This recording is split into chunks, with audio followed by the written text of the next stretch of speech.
Hey, it's me, Vicky Marie. Good morning, good afternoon, or good evening, wherever you are in this crazy world we're living in. So I've decided I was supposed to be coming on live later on tonight, but then I realised Celebrity Traitors is on and I'll be watching that. So I thought I will come on earlier. I just want to give an update on this trial. Don't know how long this trial is expected to last. The trial of Julia Wandelt and Karen Spragg. Karen by name, Karen by nature. Awful woman, actually, who's just, encouraged Julia, along with sort of unscrupulous podcasters, etc. And that's how Julia has ended up in this position that she's in. And she's going to end up with prison time, in my opinion, and probably Karen as well. And, to be honest, Karen deserves it because she's old enough to know better. Imagine in your 60s ending up going on trial for stalking and harassment. I mean, for God's sake, if you haven't learned anything by then, you're never going to learn anything, are you? And apparently she was the more aggressive one to the McCanns.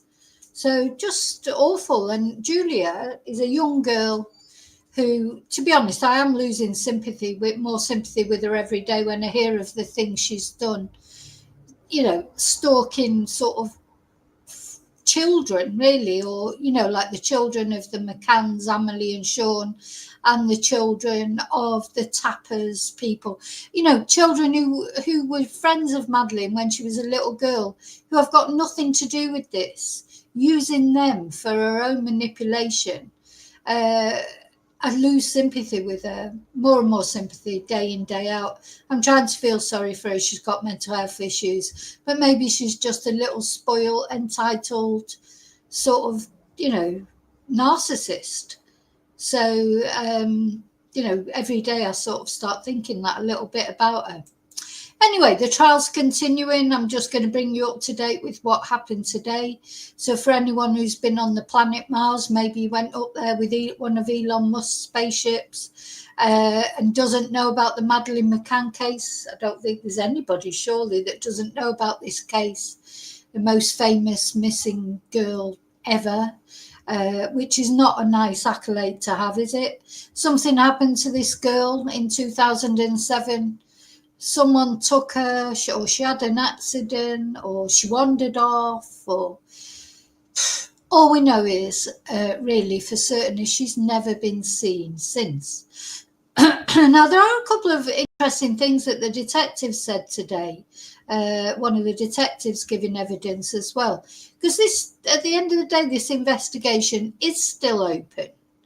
And he did say that they have a couple of lines of inquiry. I wonder what they are. You just think, what are the lines of inquiry? Two, I think he said. 2 lines of inquiry still open. What are they, I wonder? One might be Christian Bruckner, who we talked about in another video. I wonder what the other one is. Anyway, it's still open. That's the main thing. There may come a day where the family of Madeleine and us get to know what happened to her. But one thing we do know for certain, because it's come out in the trial, is this is not Madeleine McCann. Oh, and that was the other thing. I downloaded a photo. I don't know if you've seen. I might have to make room for it here. I don't know if you've seen a photo of of Julia next to her biological mother. She's an absolute spit of her. Come on. Anyone could see that is her mother. Let's have a look. I downloaded a photo. And she says she doesn't feel like her mother is her real mother. She's really, what it is she's just, for whatever reason, maybe her mum's a horrible person. I don't know. Maybe that's why she doesn't want her to be her mum.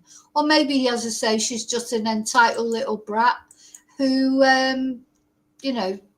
she just wants attention, just wants anybody else to be her mum. But look, this is Julia's biological mum. And this is Julie. She's an absolute spit for the mouth. Look at the mouth. The mouth's very telling. The mouth, the nose. Her mum's got glasses on there, unfortunately. I might be able to make that picture a bit bigger, actually. How will I do that? Let me just see. But to me, unmistakable. Can I make it bigger?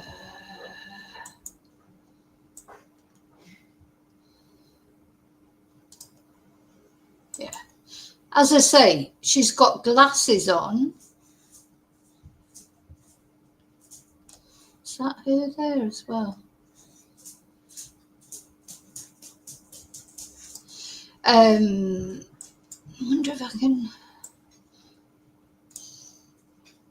Anyway, I think you can see it as clear as anything on there. If you look at the mouth particularly, let me screenshot this and then I can upload it. How am I going to do this now?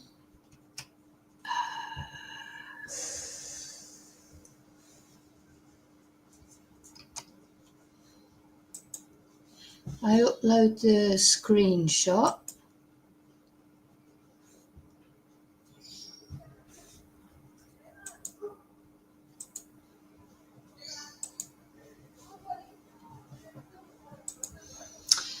Sorry, I should have done this before.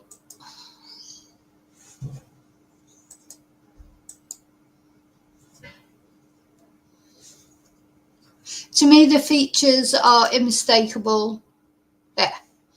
You look at her nose, but particularly the mouth.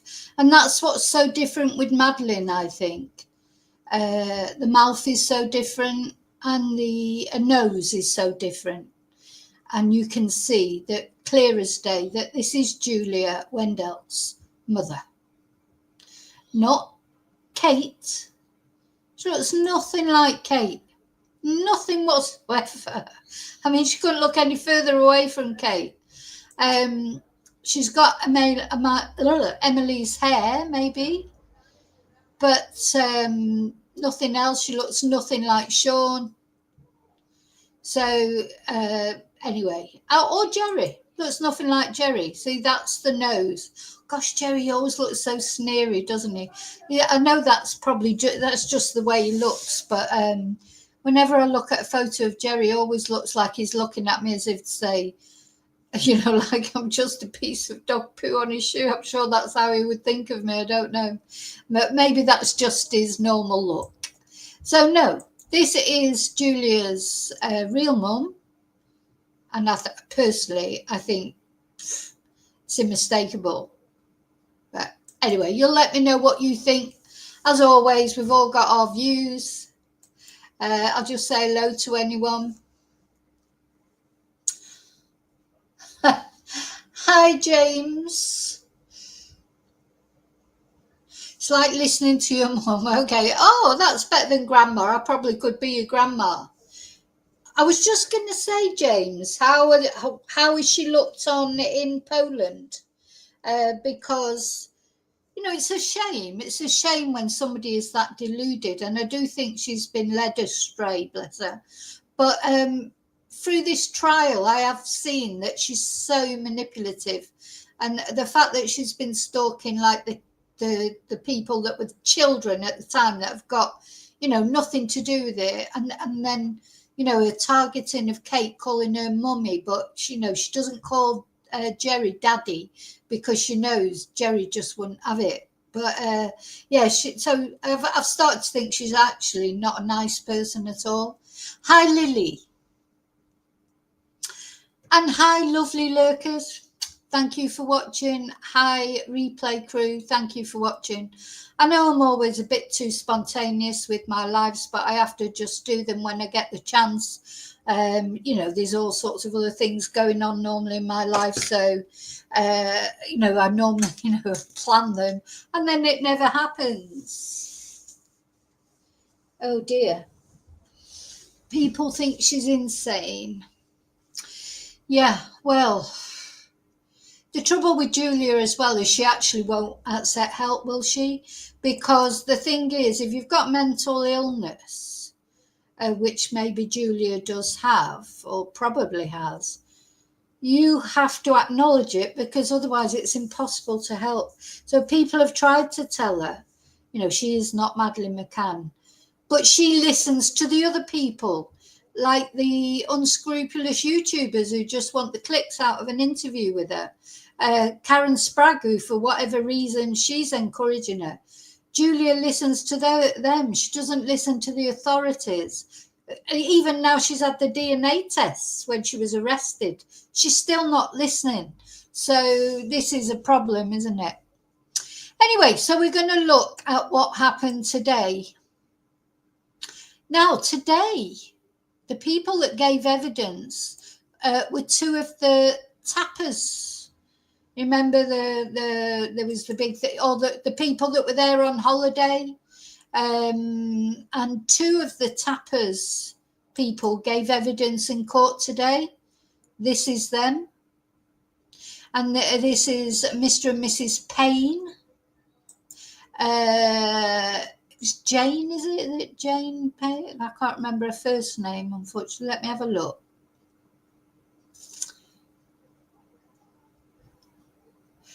Mrs. just Fiona Payne and her husband,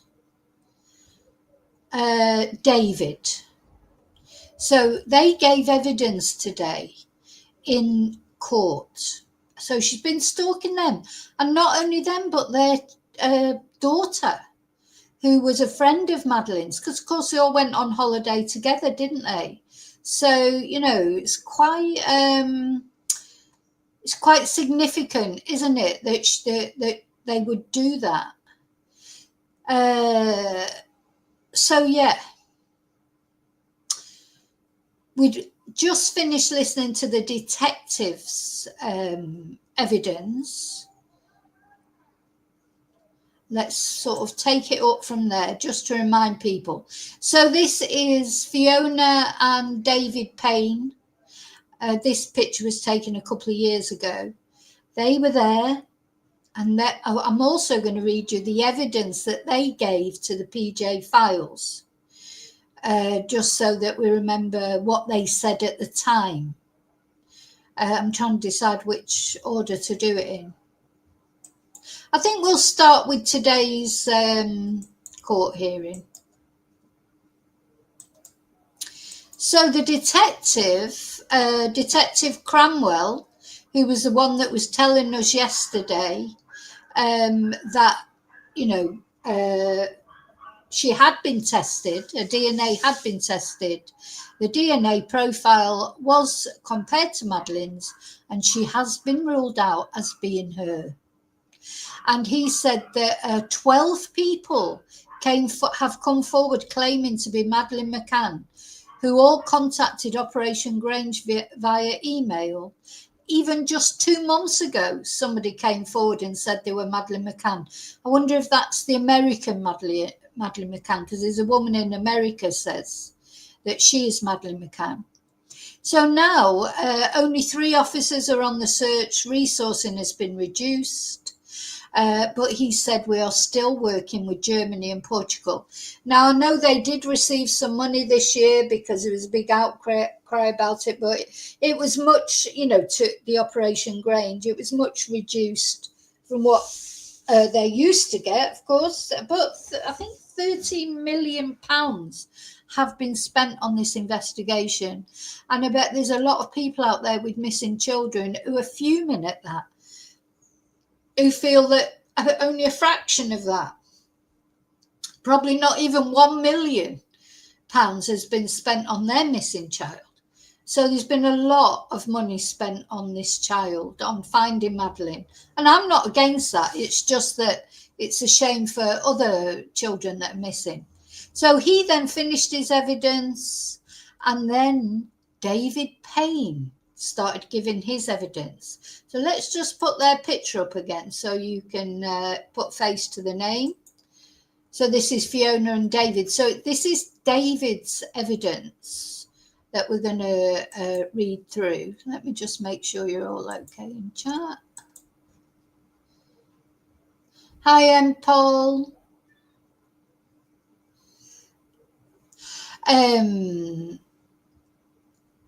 Okay. So jurors are now hearing from David Payne. He is a friend of the McCann family and he was holidaying with them when Madeleine disappeared. He is one of their so-called Tapas friends. He said, "We have seen Kate and Jerry go through lots of intrusions and seen how hard it is for them. Jurors are played recordings of phone calls that Julia made to Mr. Payne, recorded by Julia. Oh, well, she very conveniently gave a lot of evidence to be brought to trial, didn't she, by recording all these calls? In one, she asked him, 'Could you please contact me with Kate and Jerry? Please don't hang up the call.' And in another, she said, 'I truly believe I'm Madeleine. I just want to know.' And Mr. Payne said the call was quite upsetting. Then the court heard he later received a message from Julia in which she wrote, 'I truly believe I'm Madeleine. You say you can't help me, but you have a voice as the Tapas group and could clear your names. Please, if I were your daughter who went missing,' I mean, these are terrible things to say, really.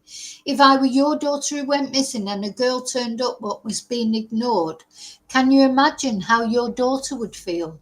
You can't imagine my pain.' Now, you see, with Julia, it's all about her, isn't it? She doesn't really care about anybody else's pain or anybody else's hurt feelings. That is why she's a typical narcissist, in my view, because she literally does not care at all for any pain that she's putting anybody else through, does she? You know, she's oblivious. It's all about her and her pain.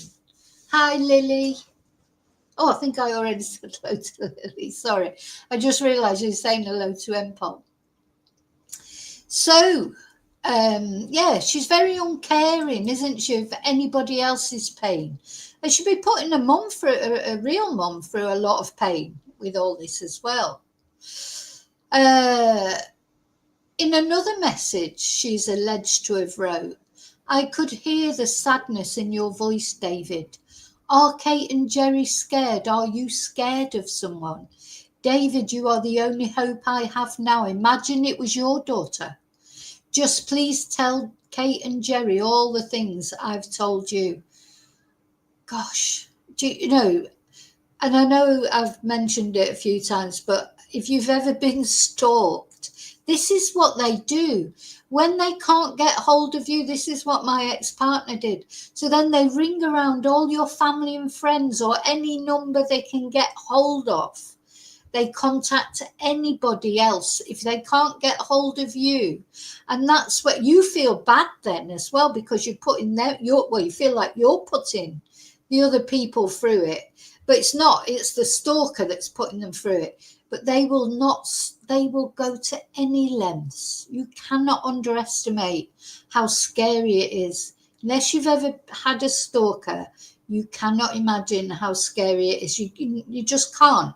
Just like you can't imagine, you think, oh, what you would do if you had cancer or whatever. If you've not had cancer, you don't know how it feels to go through all that. There are some experiences you have to have. And having a stalker is one of them. You just cannot imagine it, how it feels. And it involves then all your friends and your family, because they will stop at nothing to get to you. So she's contacting the Tapas people, David and Fiona, because she's trying to get through to Kate and Jerry. It's not, it's all really, her focus is on Kate. That I find that really creepy as well. I think her focus is on Kate more than any of them. This calling a mummy and this, that and the other. And even when she tries to go through Amelie and Sean, really her main focus is Kate, isn't it? Very scary for Kate. When they turned up at her house that night, the two of them, and she was alone and it was night time. Kate must have been terrified.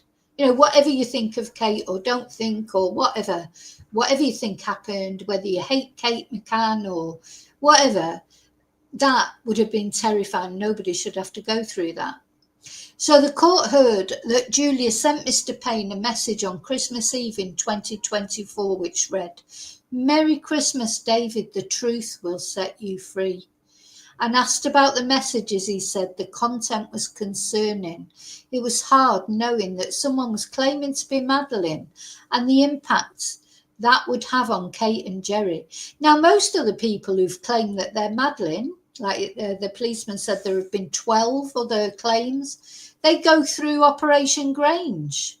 That's what you should do, isn't it? You shouldn't contact the family. If you really did think you were Madeleine McCann, you go to the authorities, don't you, first of all? And because you wouldn't know. I mean, at the end of the day, if you really thought you were Madeleine McCann and that Jerry and Kate was your mum and dad and Amelie and Sean were your siblings, you wouldn't want to cause them any distress. So you would go through the official channels and you'd say, look, I think I am Madeleine McCann because blah, blah, blah, blah, blah. But, you know, none of the others have gone as far as Julia has gone. You know, they've gone through Operation Grange and Operation Grange has managed to, I don't know, stop them in their tracks in some way. But Julia, she wouldn't stop there. And she's been encouraged, though, to be fair. So that was the end of his evidence. So I think that's a good time then to look at what he said at the time to the Portuguese police. So these are now, the PJ files are available online. If you want to read the full documents, I mean, I think they're in Portuguese, but this is probably I think this is just a summary of what his statement was.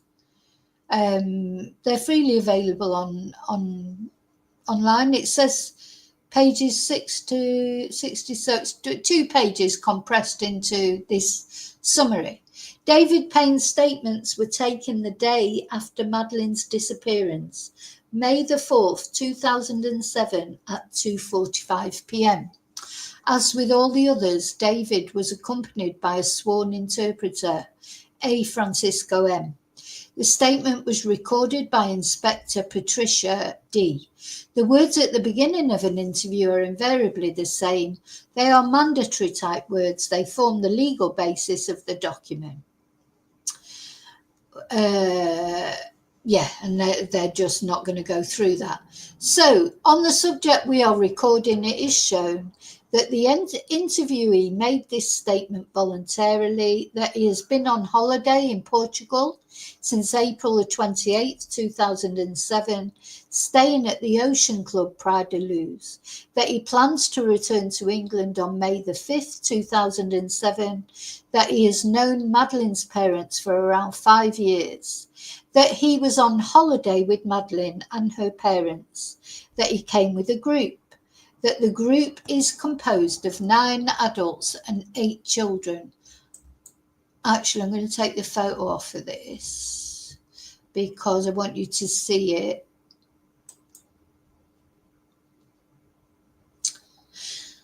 Where's the photo? Take the photo off so that you can see the actual thing.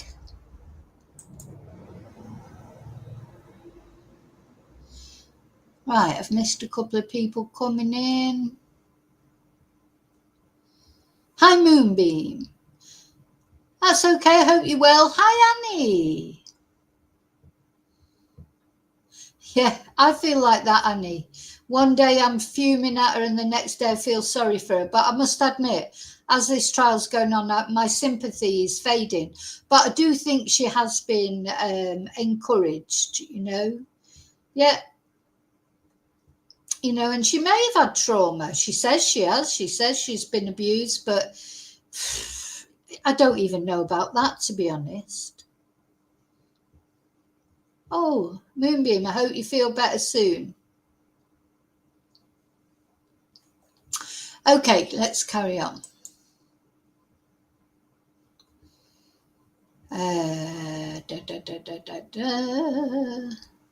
So he was on holiday with Madeleine and her parents. He came with a group. The group's composed of 9 adults and 8 children. The adults are Diane, the interviewee, and his wife, and it mentions the children, Russell and Jane and their children, Matthew and Rachel, their children, Jerry and Kate and their children, Amelie, Sean and Madeleine. They came to Portugal via a tour operator, and it was the interviewee who booked the trip. Concerning the days spent in Portugal, the interviewee describes them all as being very much the same. He states that his family, composed of his mother-in-law Diane, his wife Fiona, and their 2 children, spent their days more independently than other members of the group. They were most often with the couple, Russell and Jane. Sorry, just have a drink because my mouth's dry.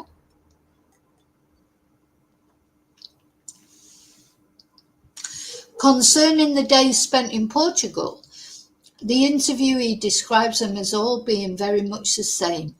He states his family, I've just read that. Normally, we met up with them in the morning and went for breakfast together at the Millennium restaurant, after which they left their children at their respective mini clubs, and the adults went to do sports inside the tourist complex, or they went to the beach. The couple, Jerry and Kate, had breakfast in the apartment. It was very usual to have dinner together every night, with the exception of Saturday, when they all dined at the Millennium restaurant. Every evening, the group was to be found at the Tapas restaurant at around 8:45 for dinner. So that Tapas restaurant is, when I went there a couple of years ago, is an Asian fusion restaurant now. While the adults were dining, the children were sleeping in their respective apartments, alone. 3 children under the age of 5, alone in an apartment. In answer to our question, the interview states that during all the meals, he never went to his apartment or to any of the group's apartments because he has an intercom and the signal carries from the apartment to the restaurant.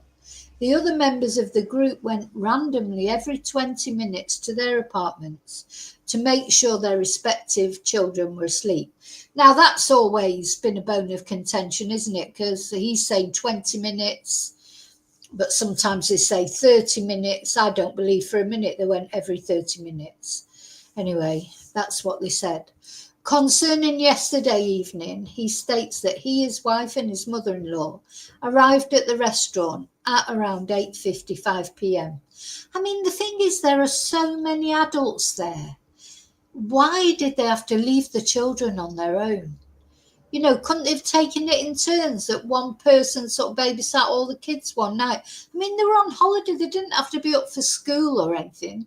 You know, they could have just had them all sort of asleep in one apartment. You know, I just don't understand why all those adults could not find, you know, one of them who could resist having, you know, getting pissed one night and having, you know, a jolly up. They couldn't take it in a rota system or take the kids with them, of course. I just think it's so selfish. You know, all those adults, and they couldn't babysit their own children. They couldn't even take it in turns because they all just wanted to. They were on holiday, on their holidays, and they wanted to get drunk. During the evening, Jerry, Jane and Matthew went alternately to their children's bedrooms to check if they were sleeping. He thinks they physically went into the apartments. He no longer remembers in what order they went to see their children. I mean, I wonder what their children think of it now that they're grown. You know, it won't be that long before they'll be having children of their own. I bet they'll never leave their children on their own. Towards 10 p.m, Kate went to her apartment, and less than 5 minutes later, she came back to the restaurant breaking down, reporting that Madeleine had disappeared. And less than 5 minutes later, wouldn't you look a little bit first? So, of course, she left the kids there as well. She left Amelie and Sean there.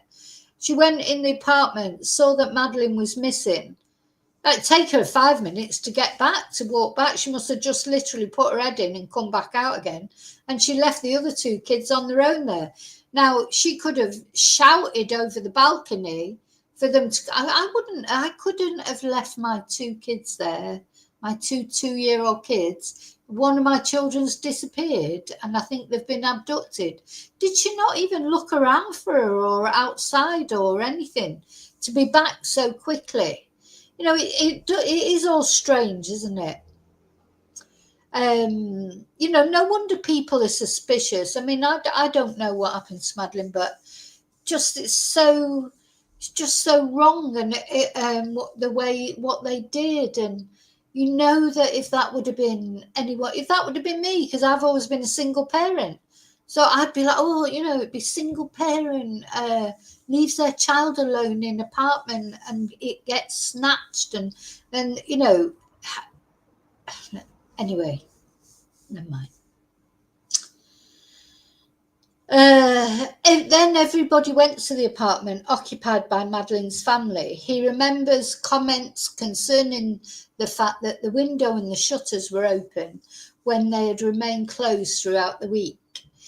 He said that the apartment occupied by Madeleine's family comprises 2 bedrooms, a small kitchen, a lounge and a bathroom.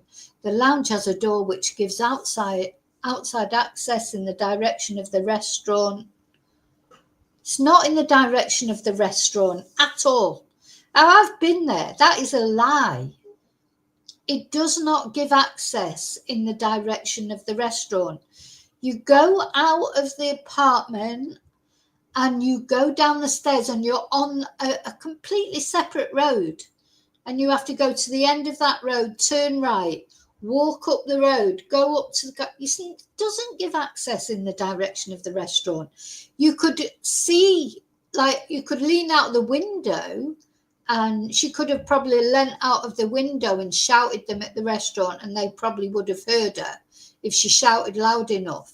But there's no way that the door gives access to the restaurant. It's wrong, that. So much that's contradictory. He does not recall any more details of the apartment, but he remembers that the bedroom occupied by the children has a window that looks onto the main road, that he never went into the said bedroom occupied by the children, but he could see that there were 2 beds and 2 cots. The cots were placed in the middle of the bedroom. One of the beds was placed against a window, and the other, the one occupied by Madeleine, was against the wall facing the one that has a window. In answer to our question, the interviewee doesn't know how many times Madeleine left the tourist complex, but he knows she went at least once to the beach. During the holiday, he saw nothing abnormal concerning the couple, Jerry and Kate, neither with their children, not notably with Madeleine. In the context of the group, he noticed nothing abnormal, that during the whole holiday, and particularly during the day and the night yesterday, nothing unusual happened in the tourist complex that attracted his attention or which could be correlated with Madeleine's disappearance. He describes Madeleine as being a communicative girl, happy, obedient, and very well behaved.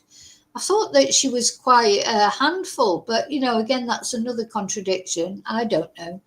Madeleine's parents are very sociable people, known by lots of people, kind and affectionate. Madeleine is indeed the daughter of both elements of the couple. She was wanted and is the result of in vitro fertilization. There was no difference in treatment between Madeleine and the twins. He doesn't know if Madeleine suffers from any illness, nor if she is on medication. He has nothing more to say that could help the progress of the investigation. So that was his statement at the time of Madeleine going missing. And we've just heard what he had to say in court. And the next person who testifies is Fiona Payne, his wife. Yeah. That's right. They didn't want the kids there, Annie. You know, they didn't want, you know, and as I say, I went there to that resort, and it's a child-friendly place. Everybody in Portugal, just like in Spain, they take their kids with them. You know, they could have run around. There wouldn't have been a problem. And then when they were tired, I mean, they were tiny children, 2 and 3.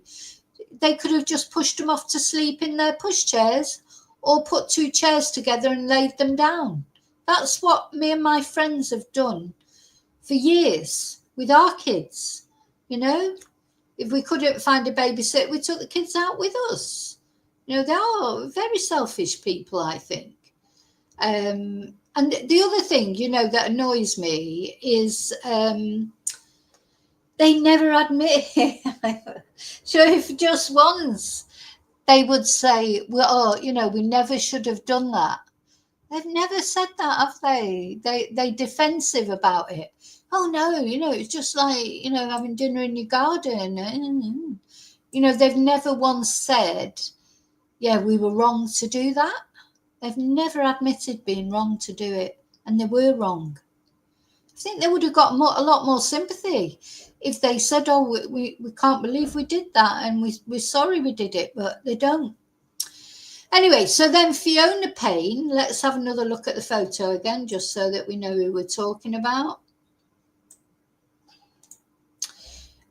She then testified in court. So this is Fiona and David. Fiona, this is a couple of years ago, this photo, so it's not a recent photo. Of course, there's no cameras allowed in the courtroom. So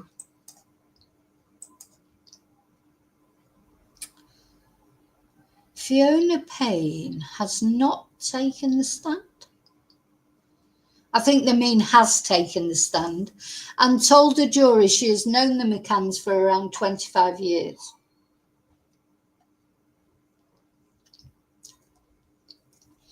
Could you imagine being a juror, you know, well, just being a normal citizen, and you get a call up for jury service, and, you know, you'd have mixed feelings. I've done jury service once, and it was interesting, I'll say that, but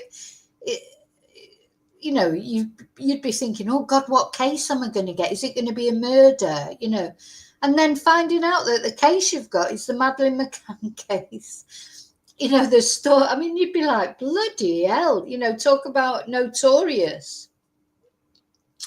To get that, you know, out of all the case, you know, probably most jury service is just, you know, routine cases.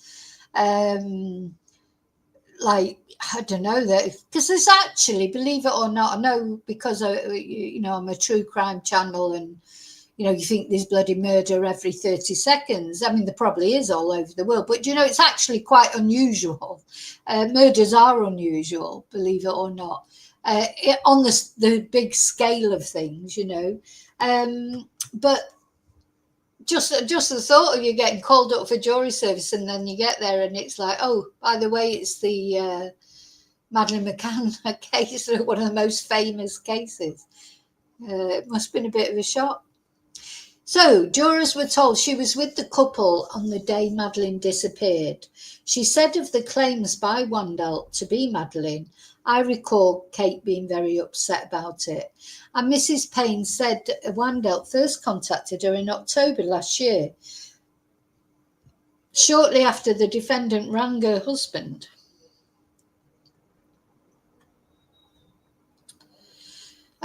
I was somewhat expecting it, so it wasn't a total surprise, she told Leicester Crown Court.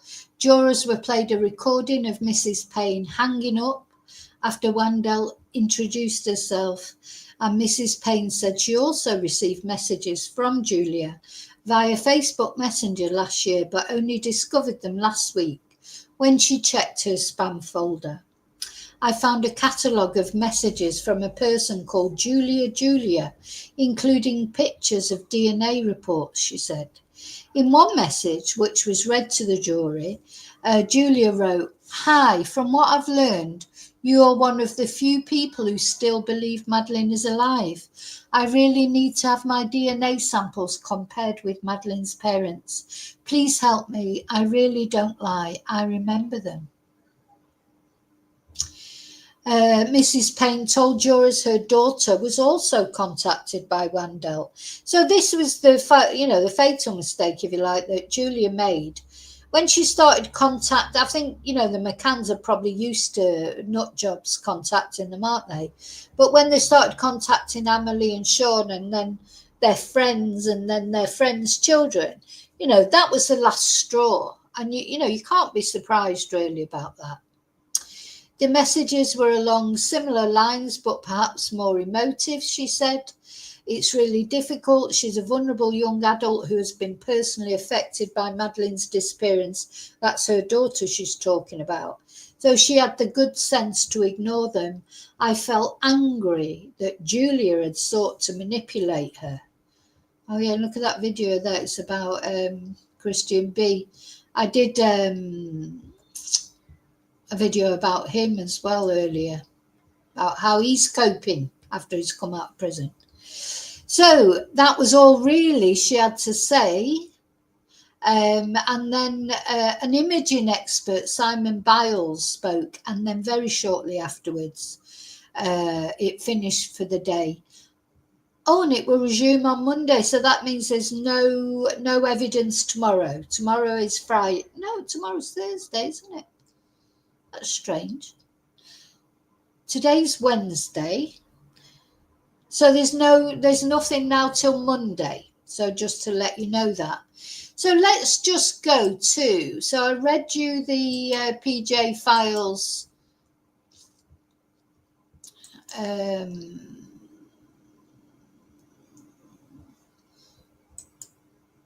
Yeah, I agree, Moonbeam, but you know what? She just belongs somewhere. She belongs somewhere. She's got a mother, and she's,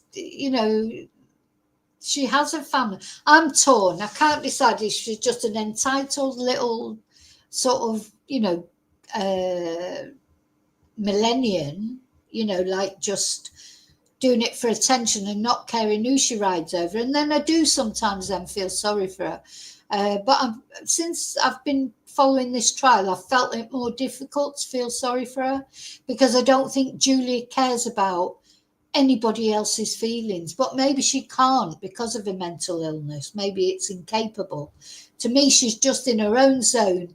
She's been told in February she is not Madeleine McCann, that the DNA proves it. She had a DNA test when she was arrested, and it proved that she's not Madeleine McCann. And she was told in April, and she still can't accept it, and I don't think she cares who she hurts. That's the only thing that puts me off, that makes it difficult for me to feel sorry for her.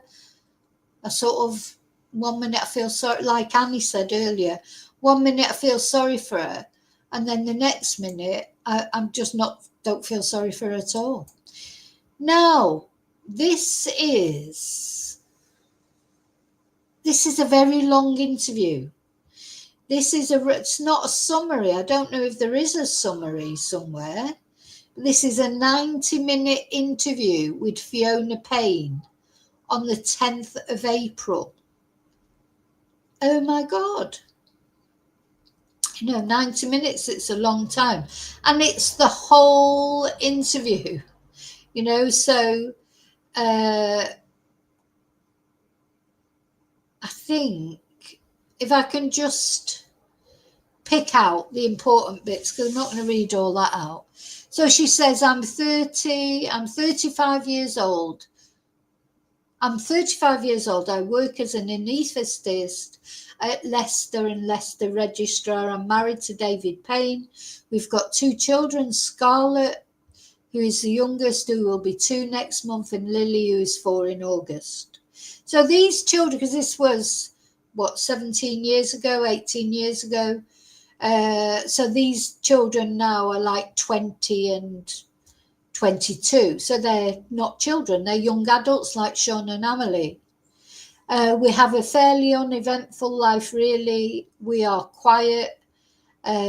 before the 3rd of May, very happy. We worked hard, enjoyed holidays, always made specific time to take holidays as a family. We have a very good base of friends in Leicester who we see a lot of, we make a lot of time for. A lot of the people, I knew them who have trained with us and we've done house jobs with. And so friends are a big part of our lives. So then he asks, what do you do for a living? And she replies, I'm an anaesthetist, combines a lot of different skills. We work in obstetrics, on labour ward, doing epidurals. Oh my God, I had an epidural, bloody hell. Don't ever have an epidural. If there's any of you out there that think you might be having any children soon, try your very best not to have an epidural.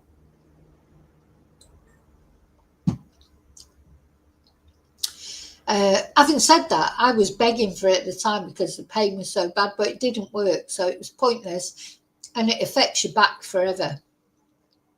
Caesarean sections for women. We work on intensive care unit in theatres, cover any need for resuscitation. Oh, bless. So it's quite a stressful job and a busy job, but I enjoy it.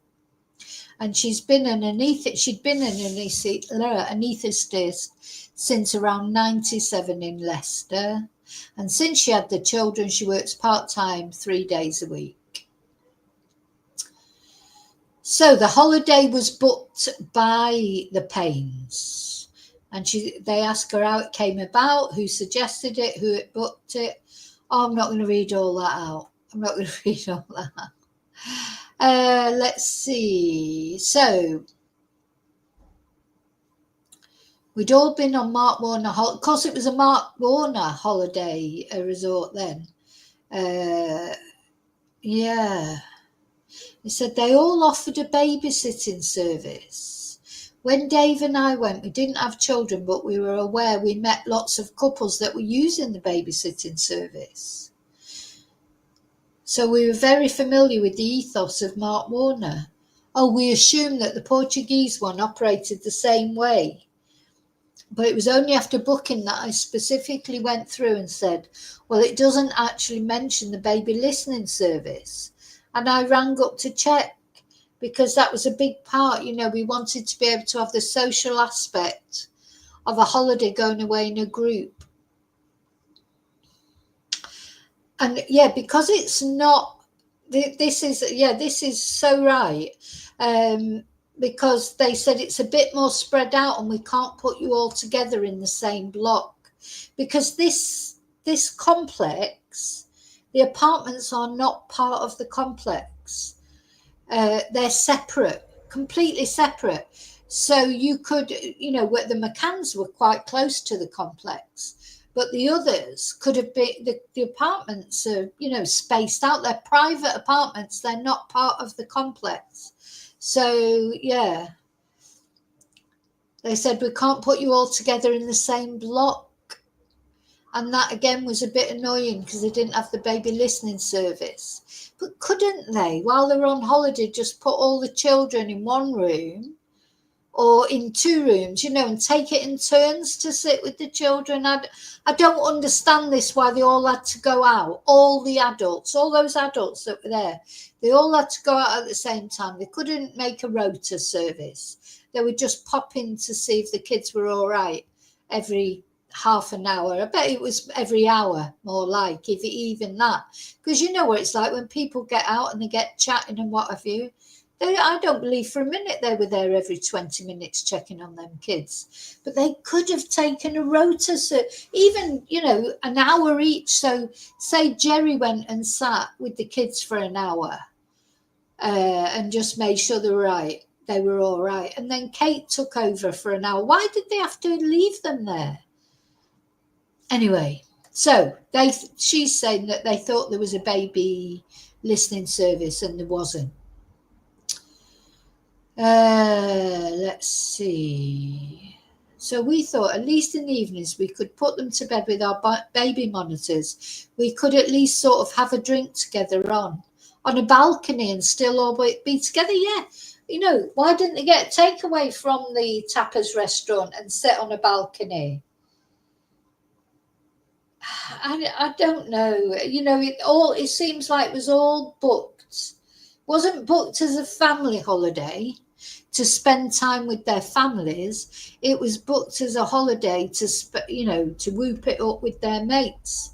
You know, that was the concern, wasn't it? Wasn't about they put the kids in the kids club all day, and then they left them on their own in the apartments at night. When did they actually spend any time with the kids? You know, what was the time that they spent with the kids? You know, I don't understand how it's a family holiday when what you do is put your kids in the kids club. And also, I mean, kids enjoy kids club, I know that, but these are very little kids. But the other thing is, then even after Madeleine was snatched, apparently, allegedly, they still put their other two kids in the kids club. Just ridiculous to me that you would do that. Anyway, it's a very long statement, as you can see. I don't want to read the whole thing. Let's get to...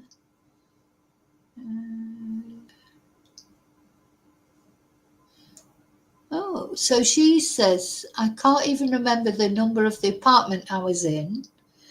We were on the second floor. We were one up. Everybody else was on the ground floor. The McCanns were not on the ground floor, though, were they? They're on the first floor, weren't they? Oh, God. Honestly, it's too confusing, this case. Wait.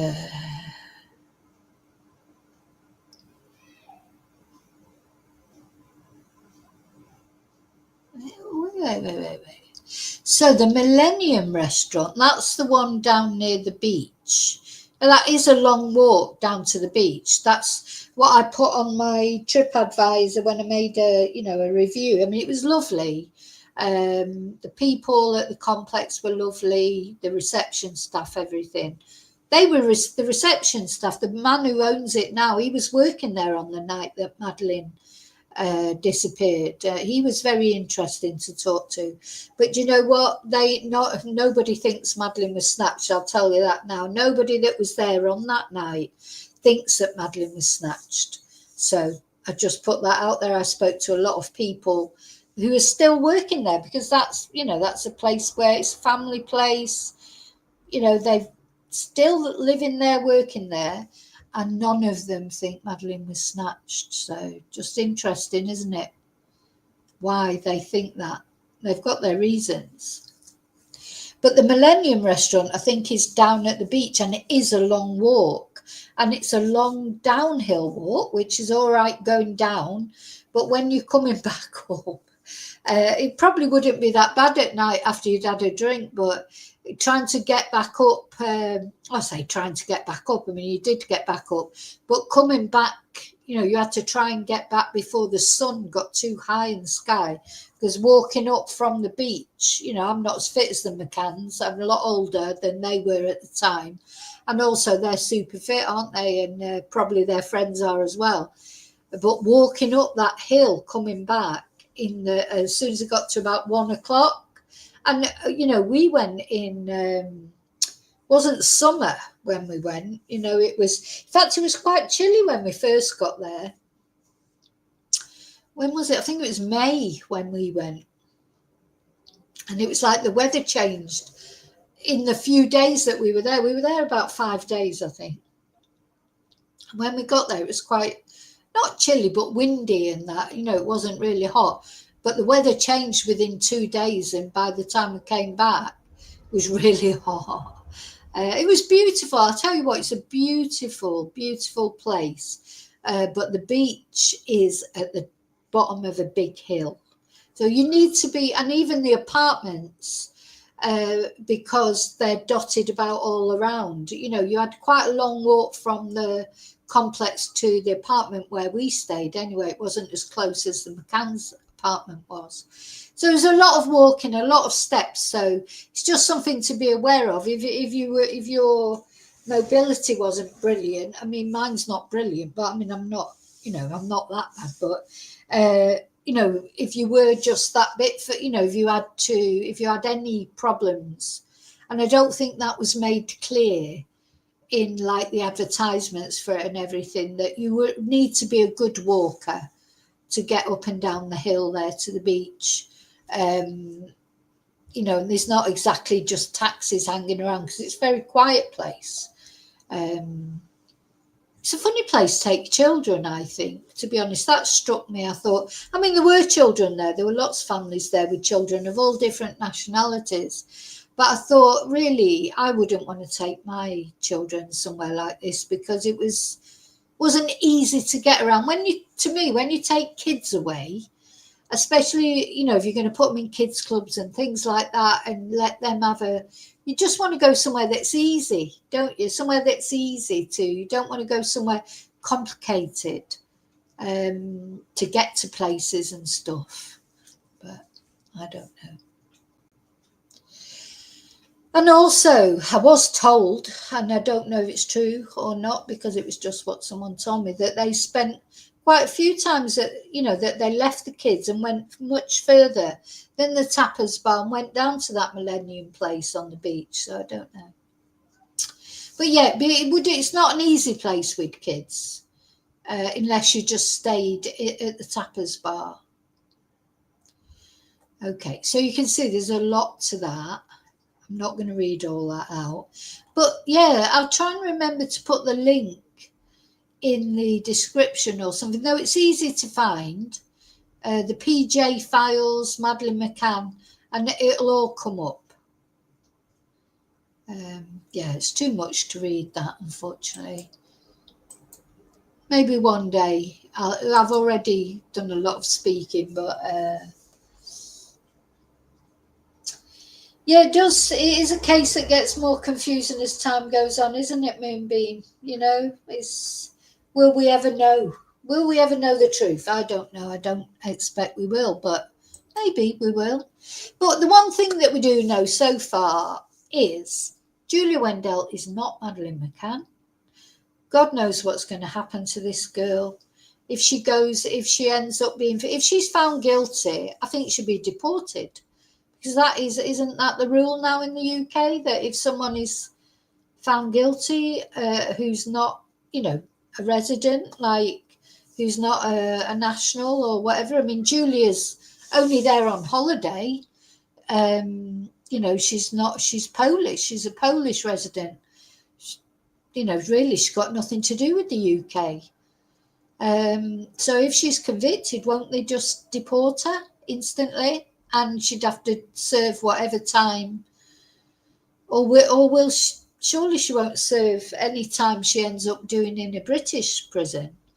Why should the British taxpayer have to pay for Julia? It's very strange, isn't it? I don't know. It's a bit of it's very unique, isn't it? I don't know if this is, I don't know. I'll have to research it because I literally do not know exactly what happens to someone who is foreign, so bear in mind she's just like a holidaymaker who's foreign, commits a crime in Britain. My understanding is they get instantly deported to serve whatever sentence in their own country, or do they then do another have to be tried again in their own country? I don't know. Yeah, no, she doesn't have citizenship, does she, Moonbeam? Definitely not have citizenship. I don't think she's ever applied for citizenship. Maybe she's after citizenship. Maybe she was hoping, if Jerry and Kate were her mum and dad, she could get citizenship. I don't know what Julie was hoping for. I don't know what she's living on in Poland. I think her mum's probably been supporting her mum and dad, or her mum and stepdad. I need to look into that. It's just I just haven't had time. I want to look into that more, but I just haven't had time now with all the case going on. And of course, there's lots of other cases that we're covering, and I'm just, there's always something coming up, isn't there? Anyway, lots of cases I'd like to talk about, and just not enough hours in the day. But I'm going to follow this trial through to the end because this is important. I just don't know what's going to happen. Now, I don't know what other evidence can come now. will Julia speak in her own defence? It's reminding me a bit of the Erin Patterson trial, this. I mean, a bit of a bonkers case. Yeah, it is. And that's putting it mildly, isn't it? But the heart of it is this little girl. What happened to her? But do you know what? I think I can use I have used it. I think that in this case, I can use my Pinocchio emoji that I haven't used properly really since Erin Patterson's case, because Julia is a liar, a fantasist, you know. I know. Yeah, I mean, Kate and Jerry, well, a lot of water under the bridge now. They shouldn't have left those kids alone, but they'll never be held to thingy with it. Well, that Pinocchio moonbeam was from the Erin Patterson case. There is this one is new, Crazy World, but it's not very clear. Crazy World. Need some new stickers, I think. Yeah, it's a crazy old world. New stickers for the members. Of course, my favourite as well. A lot of people like the waffle one, don't they?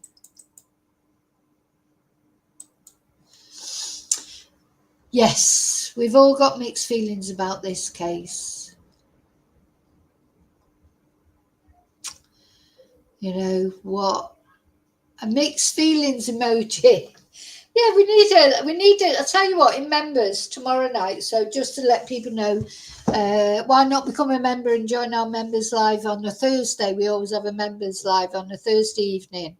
Maybe we should have a discussion about emojis, because I've got, how many emojis have I got? 1, 2, 3, 4, 5, 6, 7, 8, 9, 10, 11, 12, 13, 14. I've got 14 emojis that I'm allowed to use, that I can change. And there are some that I use a lot, so I will keep them. I like the waffle one, the candle one, of course, we like the heart one. I quite like the bless you, but I don't think you actually as members don't use it much. Oh, I like the red flag one. What a twonk. Haven't used that for a while. What a twonk. I'm sure we'll be using it soon. Yeah, maybe I need to have a little change around. Got the coffee emoji. Hell. I like the hell one when they're going to hell. I haven't put anyone in the hell hole for a while. We need to find someone to put in the hell hole. Oh, there you go, Moonbeam. That's all of them all at once. Of course, yeah, the doggies, the sheriff, because I did the sheriff emoji when we were talking about Travis Decker case, because of that handsome sheriff. I do like a sheriff. I mean, I just can change them. I can change them just in an instant, really. So yeah, we need to have a think. But I think, yeah, one of my favourites is definitely the Pinocchio one, because most people we talk about on this true crime channel, they're a bit Pinocchio-y, aren't they? They do tell a few porcupines. So okay, so that is the latest so far, and there'll be no more on that till Monday, which I'm sort of glad about, really, because it means I can talk about other things. But the more I hear about Julia and the things she's done, the less sympathy I find for her. I really do. I want to feel sorry for her. I want to, but it's difficult to feel sorry for her when she doesn't seem to care about anybody else, isn't it? So Okay, thank you so much. I'll see you really soon in the next video. And remember, I hope, are you watching Celebrity Traitors? I'm going to be watching that later. Now, I missed it last week, but I'm glad Kate Garraway went out because I can't stand her. She's so two-faced. But maybe she came over well in it. I don't know, but she's not one of my favourite people. So I'm glad to see the back of her. But I'm looking forward to Celebrity Traitors. And maybe we'll have a chat about that tomorrow. I've got a lot of things to talk about tomorrow in the members. Some more supernatural stuff that people seem to like. Maybe we'll have a little chat about celebrity traitors and what we're going to do for the emojis. So thank you so much. Get well soon, Moonbeam. And I'll see you all really soon in the next video. And until then, may your God go with you. Oh, and don't forget to like and subscribe. I need to put my like and subscribe up. I always forget to put things. Hang on. Yeah, don't forget to like, subscribe. It's free, completely free. And press notifications so you get to hear any updates. Bye. Till I see you again. May your God always go with you. Bye.